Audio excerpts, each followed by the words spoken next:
हिंदी की online classes में आपका बहुत बहुत स्वागत है। हमने अब तक के अपने वीडियोस में देखा कि संधि किसे कहते हैं और संधि के मुख्य तीन भेद स्वर संधि, व्यंजन संधि और विसर्ग संधि, इन तीनों को संक्षेप में समझा था।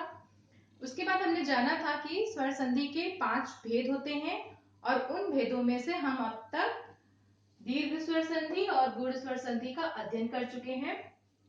स्वर संधि के तीसरे भेद वृद्धि स्वर संधि का आज हम अध्ययन करेंगे। तो आइए जानिए कि वृद्धि स्वर संधि किन किन स्वरों के मेल से होती है। जब अ या आ के बाद ए या ऐ आए तो उनके मेल से ऐ हो जाता है, और जब अ या आ के बाद ओ या औ आए तो उनके मेल से औ स्वर हो जाता है। अर्थात जब अ या आ के बाद ए आता है तो परस्पर मिल करके ऐ बनाते हैं, और जब अ या आ के बाद ऐ आता है तो उनके मेल से भी ऐ की प्राप्ति होती है। फिर जब अ या आ के बाद ओ आता है तो उनके मेल से मिलने से औ स्वर की प्राप्ति होती है, और जब अ या आ के बाद औ आता है तो उनके मेल से औ स्वर की प्राप्ति होती है। अर्थात ये जो इनके मिलने से जो हमें ये वृद्धि स्वर प्राप्त हो रहे हैं ऐ और औ, यही शब्दों में जुड़ करके उस शब्द को वृद्धि स्वर संधि का शब्द बनाते हैं। तो आइए हम कुछ उदाहरणों से वृद्धि स्वर संधि को समझेंगे। हमारा पहला उदाहरण है लोक धन ऐषणा।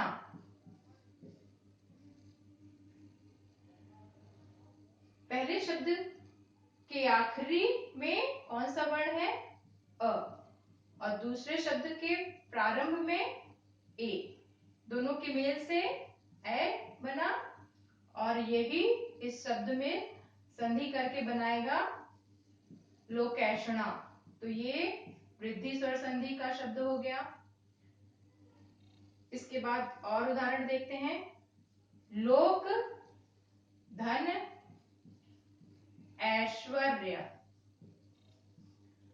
लोक के का में ऋस्व आ है और ऐश्वर्य में ऐ।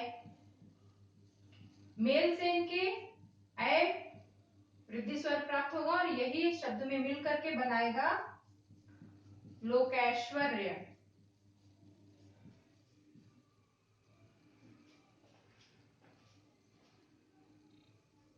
अब देखिए, अभी हमने ह्रस्व आ और एक में ए जब मिलता है तब देखा था। अब हम देखेंगे जब दीर्घ आ जुड़ता है तो सदा धन एव।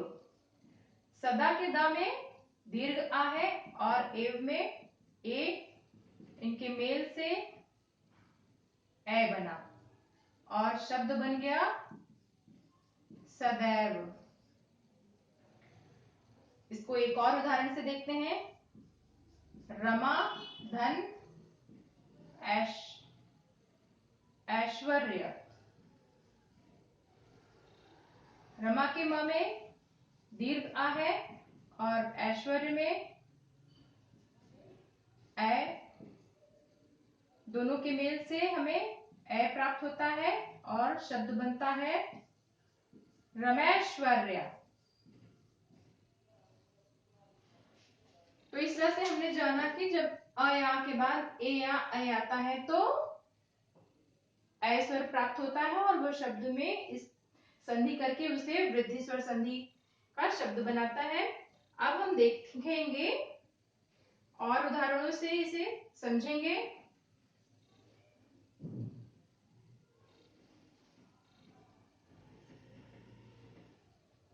तो देखिए,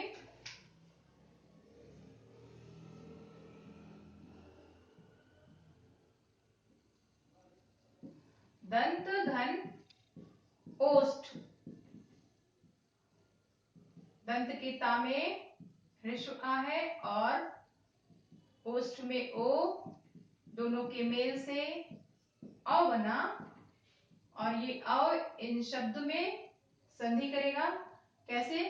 इसको हम वैसे भी जानते हैं, फिर भी मैं फिर से बता देती हूँ। जब दंत के ता से अ अलग हो गया तो दंत ऐसा हो गया, और ओष्ठ से जब ये हुआ तो ये ष्ठ बचा सर आपके पास, अर्थात ये बचा आपके पास। अब इन्हीं में जब ये अ जुड़ेगा तो क्या बन जाएगा? दंत। तो यहाँ क्या बचा था? ष्ठ। तो इस तरह से शब्द में संधि होती है।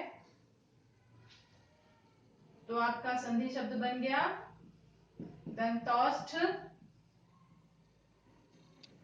इसके बाद हम और उदाहरण से इसे और समझेंगे। वन, धन, औषधि। वन के नाम में ह्रस्व आ है और औषधि में औ दोनों मिले और अ स्वर बनाया, और इस शब्द में ये जुड़ेंगे तो बन गया आपका वनौषधि। एक और उदाहरण देखिए।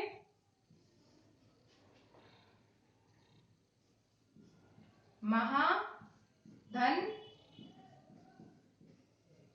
ओजस्वी। महा के हा में दीर्घ आ है और ओजस्वी में ओ।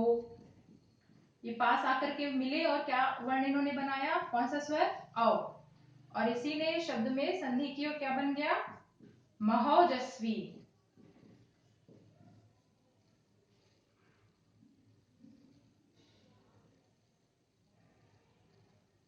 अब इसको एक और उदाहरण से हम समझेंगे।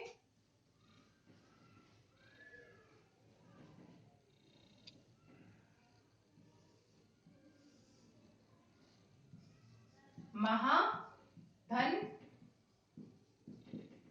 औदार्य। देखिए, आ के बाद दीर्घ आ के बाद अ आएगा और क्या बनाएगा? अ। दीर्घ प्लस अ, धन अ बनाएंगे अ को, और ये शब्द में संधि करेगा, बनाएगा महोदार्य। औदार्य शब्द उदारता से बना है। तो इस तरह से आपने जाना कि वृद्धि स्वर संधि कैसे होती है और कैसे हम उसे समझ पाते हैं, पहचान पाते हैं। इसके पहचान का मुख्य तरीका है कि जब आ या आ के बाद आप ए देखेंगे या ऐ देखेंगे और देखेंगे कि शब्द में ऐ आ रहा है या अ आ रहा है, और उसे तोड़ने से हम इन स्वरों का मेल उनमें देखते हैं, तो उन शब्दों में आप वृद्धि स्वर संधि पाएंगे और ये जानेंगे कि किस तरह से ये वर्ण परस्पर मिलते हैं और शब्द में क्या बदलाव लाते हैं। तो इस तरह से आपने कुछ उदाहरणों के माध्यम से वृद्धि स्वर संधि को अच्छे से समझ लिया होगा। आज का हमारा विषय वृद्धि स्वर संधि यहीं समाप्त होता है। हम अपने अगले वीडियो में स्वर संधि के चौथे प्रकार अर्थात ईयर स्वर संधि का अध्ययन करेंगे।